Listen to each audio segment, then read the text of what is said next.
This episode is brought to you by Communications Training for Coffee Teams, a new Map It Forward workshop tailored to get your team communicating more confidently to improve general mental health as well as business profitability. Click the link in the show notes for further details. Welcome to the Daily Coffee Pro by Map It Forward, friends. I'm your host, Lee Safar, and this is our final episode of what has been a fascinating conversation around the dangerous impact of using foreign microbes in coffee production. And I encourage you to check the show notes for this series because there is a lot of supplementary kind of reading that Andres Felipe has sent me. And there are RICO talks and scientific papers and a whole bunch of stuff that you can look at that will give you further learning in this subject. So I encourage you to do that. And I encourage you to get in contact with Andres Felipe if you want. His information will be in the show notes. And if you get a chance to go to one of the talks, go to one of the talks wherever they're happening around the world. And he kind of goes everywhere, don't you? Yes. I mean, just from the time that I met him to today, which is like the space of 2 weeks, he's been in like 6 different countries. So it's wild. So in our last episode of our series, Andres Felipe, we are talking about regulation around these microbes and regulation in coffee production and I guess in wherever we end up, wherever this conversation takes us. So we're talking about local and international regulation. What does that regulation look like now and where do we want it to get to? Okay, just to say something. For example, I was telling you a little bit about some people telling me, oh, what are the proofs and so on and so forth about it. I've been in talk with the national authorities in Colombia and Costa Rica because that's where I grow coffee, and I have the right of my farms to be free of those microbes, as is the right of any farmer.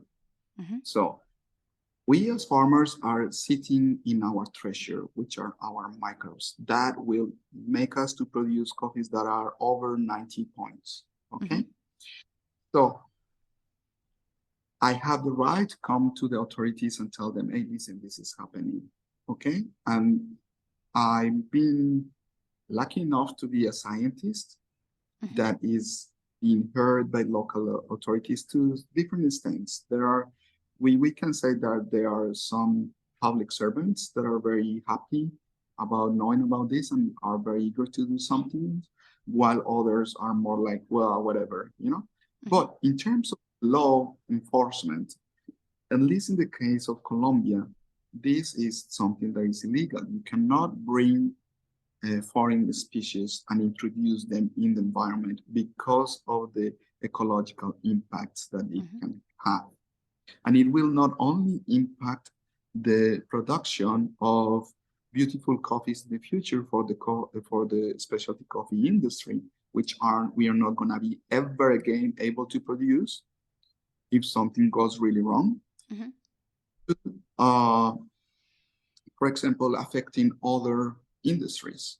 Let's say people is living out of conservation programs and they have a beautiful ecological trips and stuff like that, like, you know, eco tourism. And if the forests start to change and then we see all this diversity lost and so on, then it could affect that industry. Also, we have international conventions in the protection of biodiversity. We know biodiversity is the biggest treasure of humanity right now, and we need to protect. So when I talk, for example, and we are facing loss of diversity from the very bottom of the ecosystem that can just make all the ecosystem fall as domino pieces, right? So we could be dealing here with a massive scale planet-wise of losing a lot of organisms, okay? That's illegal. And it's already been proved. So I've been talking with many friends of mine that they are also PhD in ecology. They teach in famous universities in the United States, in Europe. And their frank advice is, why are you putting money in doing this research when this has been already been proved beyond any doubt? And it's been proved so much that there is not only local regulations that prohibit this, and is punishable by the law with jail, going to jail, okay? But also international agreements in protection of biodiversity. You should not be spending your money in trying to prove these people that are asking you for proofs because they haven't read the law, when the law is there. If there is the law, it's because there is already enough proof. So in the case of Colombia, for example, people that is doing and introducing and using these microbes, they are violating the rights of other communities to a healthy environment. That's one of the first things. They are violating several articles in the Constitution of our country, and they could go to jail. They are punishable. This is an infraction that is punishable with jail. So they could. So that's another thing. When we were talking the last one about rosters and so on, bringing this to our countries, they could end up putting the same farmers they want to help in jail because they are the ones that become the violators of the local law. Right. Okay? And let's say nobody goes to jail. Let's say we are friends and we pass it. At the end, me as a farmer using that, I'm no matter what making a bad to my neighbor, because those microbes are not going to stay in my land. They are going to go to my neighbor's land, and it's going to affect his capacity to produce coffee to sustain his family. And if he ends up only producing commercial coffees, then he's never going to get out of poverty. So I'm taking him the opportunities, or her the opportunity, to overcome poverty too. And there is a hoax, and I'm sorry to talk about this because it's something that we didn't talk. When we talk, for example, in our research, we did a very careful research using commercial yeast. And we did different things. So we saw how wild fermentation, which is the one that we usually do with all the microbes, one using a commercial yeast, one using koji, one using the introduction of other exotic microbes, and one using isolated microbes. What we saw, particularly in the commercial yeast, is that it was the experiment that has more variability between all the research units. Okay. And they're introducing this to the market as the solution to inconsistency in coffee cup. But when we did the research very carefully, it was extremely inconsistent in cup. So if it shows inconsistent in units of 10 kilos that are made properly in a coffee lab, and all of them taste differently, don't tell me that this is going to give me consistency for 5 tons of coffee or 10 tons of coffee that I'm going to process in different days. It's not going to happen. So commercialists are actually the sale point number one in our research, proved to be wrong. It doesn't make sense. You know, it doesn't make sense. No. And it can cause like huge, crazy ecological things, you know? Yeah. As a matter of, for example, in the same experiment, it was also the one that scored the lowest. It only scored 84 points, when if you do careful fermentation that is wild with your microbes, it will give you 86 points very easily. You just have to be careful and control some things. And I think we are getting a lot of farmers into that point now that we are teaching them processing. So it's just question of doing it. But there is like this marketing rush to get something different always that is making people crazy, and is this kind of new gold fever, which everybody goes behind, you know?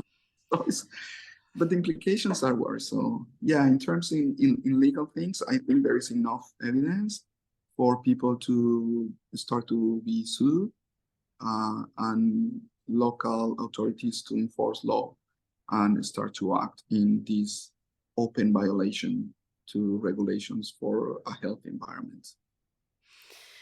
Andres Felipe, I can't thank you enough for, first of all, coming on the podcast and talking about this so openly. I know that there are people who don't like that you talk about this, and you don't do this at no risk, because people lose money when you get in the way of them having the freedom to do whatever they want at the cost of other people. And when you get in the way of people's earnings, even when it's for a good reason, that makes them angry, and it especially makes big business angry. And so I know that there's a cost to you to have these conversations, and yet you insist on having these conversations nonetheless. And so I tip my hat to you, sir. And I'm grateful that you came on this podcast to talk about this. And for anyone else that is thinking of having a conversation with Andres Felipe, don't hesitate, because we need to get the word out about this. We need to stop this fad-driven reasons for doing these kinds of processing methods. We need to have that stopped until we understand the impact that it has on coffee producers' long-term viability and sustainability. So thank you, sir. And let people know, where's the best place for them to find you online? Well, you can find us. My company is called Colors of Nature. Mm-hmm. We have presence in Colombia, Costa Rica, United States, and Japan. Mm-hmm. And just to clarify that, I know there is a lot of people telling me to not talk and not speak about this, which is kind of strange to me, especially because I'm from Colombia and I know what happens when you talk about things that other people don't. But I don't think I'm getting into anybody's business. I think this is like a call that those that have the means to do serious research in biotechnology should help our industry actually to develop in the good way, and that is to find out the beautiful frontiers of local microbes in producing amazing coffees, and not to destroy them, not get the chance of those microbes to shine, and to actually provide for the farmers that are growing coffee under so beautiful circumstances, okay, like in those beautiful tropical lands that are just full of beautiful microbes. So I think that's what we need to do. I think this is a call for everybody today. Let's calm down a little bit. Let's not ask farmers to go faster. Remember, they don't have money to do research in microorganisms. There is people like me and other people that is trying to research on it. You know, why is the frenzy of having it right now causing like ecological disaster? There is no need for that.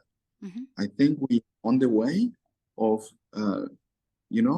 exploring those unseen frontiers of beautiful coffees, not only for the coffee drink itself, but also for coffee cascara, coffee drinks, many things that we can do now that we are getting into looking to the microbiology of food of coffee.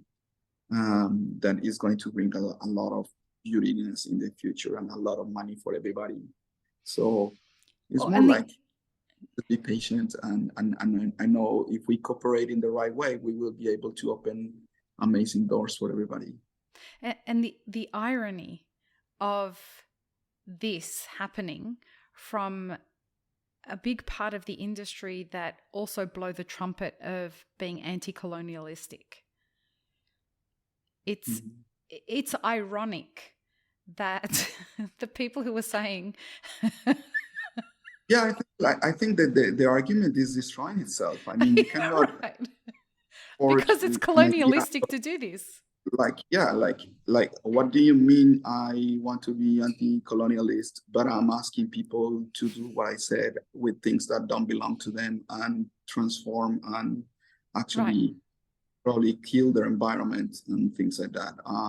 Let's remember that you don't need to know the law to infringe the law. Yeah. Okay.